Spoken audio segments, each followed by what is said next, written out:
एजंटिक AI हा शब्द आपण खूप वेळा ऐकतो. पण एजंटिक एआय म्हणजे नक्की आहे काय? तर ह्याचं मी एक तुम्हाला छोटं एक्झाम्पल देतो. तुम्ही ChatGPT किंवा इतर चॅटबॉटवरती जर टाकलं, की मला राजस्थानची ट्रिप प्लॅन करून दे. तर तो तुम्हाला सांगेल, की तुम्ही इकडे-इकडे जाऊ शकता, या हॉटेल्समध्ये तुम्ही राहू शकता, हे दिवस चांगले आहेत राहण्यासाठी वगैरे अशी तो माहिती देईल.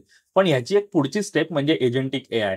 म्हणजे तुम्ही त्याला राजस्थानची ट्रिप प्लॅन कर असं म्हटल्यावर तो तुमची रेल्वेची किंवा फ्लाइटची तिकीट पण बुक करेल. तो तिथले हॉटेल्स पण बुक करेल. तिथलं लोकल ट्रॅव्हलला लागणाऱ्या त्या गाड्या पण बुक करेल आणि हे जे सगळं तो ॲक्शन्स घेतो स्वतःचे स्वतः, ह्याला आपण एजंटिक एआय पण म्हणतो. आणि एजंटिक एआय आता तुम्ही पाहत असाल तर प्रोग्रामिंगमध्ये प्रचंड प्रमाणात वापरली जात आहे.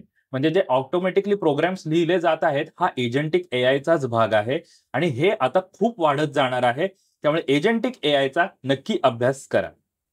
मित्रांनो, ही तर एआयची सुरुवात आहे. तुम्हाला अजून एआय टूल्स आणि एआय इफेक्टिव्हली कसं वापरायचं हे जर शिकायचं असेल, तर आपल्या वर्कशॉपला तुम्ही जरूर या. वर्कशॉपचे डिटेल्स क्यूआर कोड स्कॅन करून मिळतील किंवा बायोमधल्या आणि कॅप्शनमधल्या लिंकला क्लिक करून सुद्धा तुम्हाला डिटेल्स मिळतील.